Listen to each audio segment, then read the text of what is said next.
இந்த வீடியோவை கடைசி வரை பாருங்க. இங்க ஒரு பெரியவர் நெருப்பு பத்த வச்சு குளிர் காஞ்சிக்கிட்டு இருக்கும்போது ஒரு லேடி வந்து அவளோட சொற்ற குப்பையில போட்டுட்டு போறாள். உடனே இந்த பெரியவர் அந்த சொற்றை எடுத்து போட்டுக்கிறாரு. உடனே இந்த லேடி இந்த பெரியவரை பார்த்துட்டு இந்த பெரியவர் கிட்ட வந்து, நான் குப்பையில தூக்கி போட்டுட்டு போன என்னோட சொற்றை என்கிட்ட கொடுங்கன்னு கேக்குறா. அதுக்கு இந்த பெரியவர், மேடம் நீங்க தானே குப்பையில போட்டுட்டு போனீங்க, இப்ப ஏன் திரும்பி கேக்குறீங்கன்னு கேக்குறாரு. அப்போ இந்த லேடி இந்த பெரியவரை பார்த்து, நான் தானே கீழே போட்டுட்டு போனேன், இப்ப நான் தான் வந்து கேக்குறேன், அது என்னுடைய சொட்டர், என்கிட்ட கொடுன்னு சொல்றாங்க. அப்போ இந்த பெரியவர் இந்த லேடி கிட்ட, மேடம் எனக்கு ரொம்ப குளிருது, இந்த சொட்டரை நான் போட்டுக்கிறேன்னு சொல்றாரு. உடனே இந்த லேடி இந்த பெரியவர் கிட்ட, நான் ஒரு தடவை சொன்னா உங்களுக்கு புரியாதா, ஒழுங்கா மரியாதையா சொட்டரை கழட்டி கொடுங்கன்னு கேக்குறாங்க. உடனே இந்த பெரியவரும் பயந்துகிட்டு அந்த சொட்டரை கலட்டி கொடுத்துறாரு. உடனே இந்த லேடி அந்த சொட்டரை வாங்கி கீழே போட்டுட்டு, இனிமே நீ இந்த சொட்டரை எடுக்க கூடாதுன்னு சொல்லிட்டு அங்க இருந்து போறாங்க. இந்த பெரியவர் மறுபடியும் நெருப்பு பத்த வச்சு குளிர் காயறதுக்கு போறார். கார்ல ஏற போன இந்த லேடி கார்ல இருக்க புது சொட்டரை எடுக்கிறார். உடனே அந்த லேடியோட ஹஸ்பண்ட், நீ என்ன பண்ணிக்கிட்டு இருக்கன்னு கேக்குறாரு. அப்போ இந்த லேடி தன்னோட ஹஸ்பண்ட் கிட்ட எதுவுமே பேசாம அந்த சொட்டரை எடுத்துக்கிட்டு போறார். எடுத்துட்டு போய் அந்த பெரியவர் கிட்ட கொடுத்துட்டு, இந்த புது சொட்டரை நீங்க போட்டுக்கோங்க, இந்த சொட்டரை நீங்க போட்டுக்கிட்டீங்கன்னா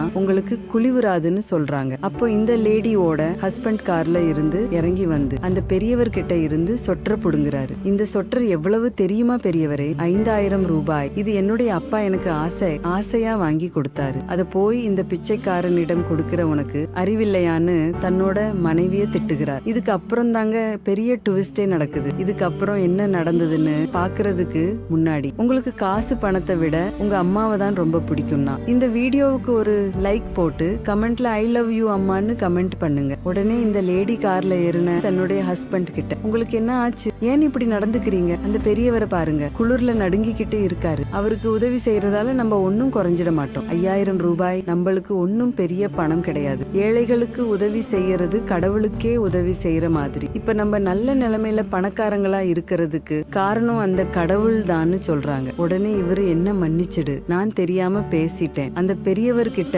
நான் அப்படி நடந்திருக்க கூடாது, இந்த சொட்டரை அவர்கிட்டயே போய் கொடுத்துருன்னு சொல்லிட்டு கையில இருக்க பணத்தையும் அந்த சொட்டாரில வைத்து கொடுக்கிறாரு. இந்த பெரியவருக்கு உதவணும்னு நினைச்ச இந்த 2 பேருடைய நல்ல மனசு உங்களுக்கு பிடிச்சிருந்தா இந்த வீடியோவுக்கு ஒரு லைக் போட்டு கமெண்ட்ல சூப்பர்னு கமெண்ட் பண்ணுங்க.